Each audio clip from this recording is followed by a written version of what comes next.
ഇന്ന് ഞാൻ ഉണ്ടാക്കുന്നത് ഒരു ബ്രെഡ് സാൻഡ്വിച്ചാണ്. മുട്ട പുഴുങ്ങിയതും തേങ്ങാ ചട്നിയും ഉള്ളി മസാലയുമാണ് ഇതിൻ്റെ ഫില്ലിംഗ്. ഇത് ഞാൻ ഫ്രൈയിങ് പാനിൽ ഉണ്ടാക്കുന്നതും സാൻഡ്വിച്ച് മേക്കറിൽ ഉണ്ടാക്കുന്നതും കാണിക്കുന്നുണ്ട്. ഇതെങ്ങനെ ഉണ്ടാക്കുന്നതെന്ന് നോക്കാം. നമുക്ക് ആദ്യം തന്നെ ഇതിന് വേണ്ടിയിട്ടുള്ള ഉള്ളി മസാല റെഡിയാക്കാം. ഒരു പാൻ ചൂടാകുമ്പോൾ അതിലേക്ക് 2 ടേബിൾ സ്പൂണോളം ഓയിൽ ഒഴിച്ചു കൊടുക്കാം. ഇനി ഇതിലേക്ക് 2 വലിയ ഉള്ളി ചെറുതായിട്ട് അരിഞ്ഞത് ചേർക്കാം. ഒരു 2 പച്ചമുളക് പൊടിയായിട്ട് അരിഞ്ഞത്, 4 വെളുത്തുള്ളി ചെറുതായിട്ട് അരിഞ്ഞത്,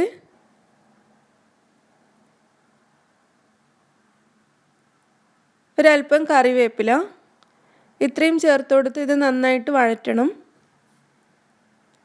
കറിവേപ്പില ചെറുതായിട്ട് മുറിച്ചിടാം. ഇനി ഇത് നല്ല ബ്രൗൺ കളറാവുന്നത് വരെ നന്നായിട്ട് വഴറ്റാം. നമുക്കിതിലേക്ക് അല്പം ഉപ്പ് ചേർത്ത് കൊടുക്കാം. ഒരു 1/2 ടീസ്പൂൺ വരെ ഉപ്പ് ചേർത്താൽ മതി 2 ഉള്ളിക്ക്. ഇനി ഇത് നന്നായിട്ട് വഴറ്റിയെടുക്കാം. ഉള്ളി ഇവിടെ ഏകദേശം റെഡി ആയിട്ടുണ്ട്. ഇനി നമുക്കിതിലേക്ക് 1/4 ടീസ്പൂൺ മഞ്ഞൾപ്പൊടിയും 1/2 ടീസ്പൂൺ ഗരം മസാല പൊടിയും കൂടി ചേർത്ത് 1 മിനിറ്റ് വരെ നന്നായിട്ടൊന്ന് വഴറ്റിയെടുക്കാം.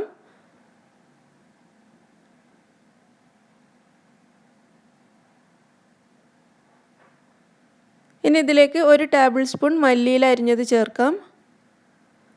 മല്ലിയിലയും കൂടി ചേർത്തിട്ട് നന്നായിട്ടൊന്ന് മിക്സ് ചെയ്തെടുക്കുക.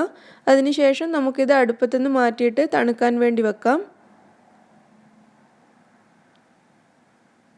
ഞാനിത് അടുപ്പത്തുനിന്ന് മാറ്റുകയാണ്. ഇനി നമുക്ക് തേങ്ങാ ചമ്മന്തി ഉണ്ടാക്കാം. അതിനുവേണ്ടി 1 കപ്പ് തേങ്ങയാണ് ഞാൻ എടുത്തിട്ടുള്ളത്. ഈ 1 കപ്പിൽ ഞാൻ നന്നായിട്ട് അമർത്തി വെച്ചിട്ടാണ് ഈ തേങ്ങ എടുത്തിട്ടുള്ളത്. ഏകദേശം 1 തേങ്ങയുടെ പകുതിയോളം ഉണ്ടാവും ഇത്. ഇനി ഈ തേങ്ങയിലേക്ക് ഒരു ചെറിയ കഷ്ണം ഇഞ്ചി അരിഞ്ഞത് ചേർക്കാം. 2 പച്ചമുളക്, വലുതാണെങ്കിൽ 1 മതി. 1 വെളുത്തുള്ളി ചെറുതായിട്ട് അരിഞ്ഞ് ചേർത്ത് കൊടുക്കാം. ഈ പച്ചമുളകും ഒന്ന് അരിഞ്ഞു കൊടുക്കാം. ഇനി ഇതിലേക്ക് 1 ടേബിൾ സ്പൂൺ വരെ മല്ലിയില കട്ട് ചെയ്തത് ചേർക്കാം. അതുപോലെ 1 ടേബിൾ സ്പൂൺ ചെറുനാരങ്ങ നീര് ചേർക്കാം. ആവശ്യത്തിന് ഉപ്പും കൂടി ചേർക്കുക. എന്നിട്ട് ഇത് എല്ലാം കൂടെ നന്നായിട്ടൊന്ന് അരച്ചെടുക്കാം. ഒട്ടും വെള്ളം ചേർക്കാതെ വേണം ഇത് അരച്ചെടുക്കാൻ. മിക്സിയിൽ 1 പ്രാവശ്യം അരക്കാൻ പറ്റുന്നില്ലെങ്കിൽ നമുക്കിത് 2 പ്രാവശ്യമായിട്ട് അരച്ചെടുക്കാവുന്നതാണ്. ഞാനിതിവിടെ നന്നായിട്ട് അരച്ചിട്ടുണ്ട്. ഇത് നമുക്കൊരു ബൗളിലേക്ക് മാറ്റി വെക്കാം.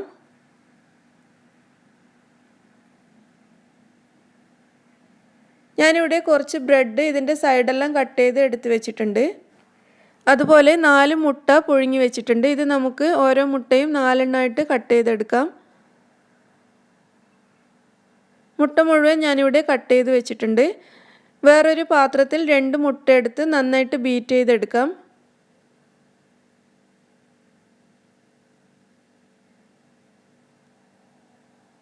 നന്നായിട്ട് ബീറ്റ് ചെയ്തിട്ടുണ്ട്. ഇനി നമുക്ക് സാൻഡ്വിച്ച് മേക്കർ പ്രീ ഹീറ്റ് ചെയ്യാൻ വെക്കാം.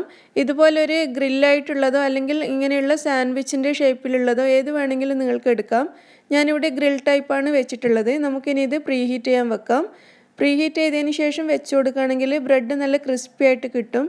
ഇനി നമ്മൾ സൈഡ് കട്ട് ചെയ്ത് വെച്ച ബ്രെഡിൽ നിന്നും ഒരെണ്ണം എടുത്ത് നമ്മൾ ബീറ്റ് ചെയ്ത് വെച്ച മുട്ടയിലൊന്ന് മുക്കിയെടുക്കുക. എന്നിട്ടൊരു പ്ലേറ്റിലേക്ക് വെച്ചതിന് ശേഷം ഇതിൻ്റെ മുകളിൽ നമ്മൾ നേരത്തെ റെഡിയാക്കിയ ഉള്ളി മസാല നിരത്തി കൊടുക്കാം. എന്നിട്ട് 3-4 കഷ്ണം മുട്ടയും കൂടി അതിൻ്റെ മുകളിൽ വെച്ച് കൊടുക്കാം. അത് ഓരോരുത്തരുടെ ഇഷ്ടത്തിനനുസരിച്ച് വെക്കുക. എന്നിട്ട് അതിൻ്റെ മുകളിൽ 1 കഷ്ണം ബ്രെഡും കൂടി വെക്കാം. ഈ നടുവിൽ വെക്കുന്ന ബ്രെഡ് ഞാൻ മുട്ടയിൽ മുക്കുന്നില്ല. എന്നിട്ട് അതിൻ്റെ മുകളിൽ നമ്മൾ ഉണ്ടാക്കി വെച്ച തേങ്ങാ ചട്നി വെച്ച് കൊടുക്കാം. ഇനി മൂന്നാമതൊരു ബ്രെഡ് എടുത്ത് അതും മുട്ടയിലൊന്ന് മുക്കിയതിന് ശേഷം ഇതിൻ്റെ മുകളിൽ വെച്ച് കൊടുക്കുക. ഈ താഴെയും മുകളിലുമുള്ള ബ്രെഡ് മാത്രമേ ഞാൻ മുട്ടയിൽ മുക്കിയിട്ടുള്ളൂ. അതും ഉള്ളിലുള്ള സൈഡ് മാത്രമേ മുക്കിയിട്ടുള്ളൂ. നമ്മുടെ സാൻഡ്വിച്ച് മേക്കർ ഇവിടെ പ്രീ ഹീറ്റ് ആയിട്ടുണ്ട്. നമുക്കിതിലേക്ക് അല്പം പശുവിൻ നെയ്യോ അല്ലെങ്കിൽ ബട്ടറോ ആഡ് ചെയ്യാം. ഇനി ഇതിലേക്ക് നമ്മൾ റെഡിയാക്കി വെച്ച സാൻഡ്വിച്ച് വെച്ച് കൊടുക്കാം. ഈ സാൻഡ്വിച്ചിൻ്റെ മുകളിലായിട്ട് നമുക്ക് വീണ്ടും നെയ്യ് പുരട്ടി കൊടുക്കാം. കാരണം നമ്മളിതിൻ്റെ താഴെയും മുകളിലും മുട്ടയിൽ മുക്കാത്തതുകൊണ്ട് തന്നെ നമുക്ക് ഇതുപോലെ കുറച്ച് നെയ്യ് പുരട്ടിയാൽ നല്ല ടേസ്റ്റ് ആയിരിക്കും. നമുക്കിതിവിടെ അടച്ച് വെച്ച് ഇത് വേവാൻ വേണ്ടി വെയിറ്റ് ചെയ്യാം. ഒരു 4-5 മിനിറ്റ് കൊണ്ട് തന്നെ ഇത് റെഡി ആയിക്കോളും. ഇനി നമുക്ക് പാനിൽ എങ്ങനെ സാൻഡ്വിച്ച് ഉണ്ടാക്കുന്നതെന്ന് നോക്കാം. ഞാൻ അതിനു വേണ്ടി ഇവിടെ ഒരു ഫ്രൈയിങ് പാൻ അടുപ്പത്ത് വെച്ചിട്ടുണ്ട്. അത് ചൂടാകുമ്പോൾ അതിലേക്ക് അല്പം പശുവിൻ നെയ്യ് അല്ലെങ്കിൽ ബട്ടർ ആഡ് ചെയ്യാം.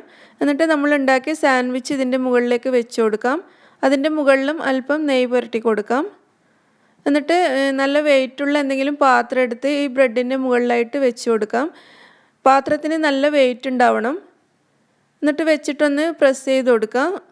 എന്നിട്ട് ഇതിൻ്റെ ഒരു വശം വേവുന്നത് വരെ ഈ പാത്രം ഇതിൻ്റെ മുകളിൽ തന്നെ വെച്ച് കൊടുക്കാം. അപ്പോൾ ബ്രെഡ് പരസ്പരം നന്നായിട്ട് ഒട്ടി നിന്നോളും. വെയിറ്റ് കുറഞ്ഞ പാത്രം വെക്കരുത്.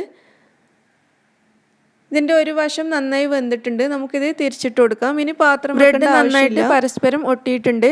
നമ്മൾ സാൻഡ്വിച്ച് മേക്കറിൽ വെച്ച സാൻഡ്വിച്ച് ഇവിടെ റെഡി ആയിട്ടുണ്ട്. നല്ല ക്രിസ്പിയായി വന്നിട്ടുണ്ട്. നമുക്കിനി ഇത് പുറത്തേക്ക് എടുക്കാം.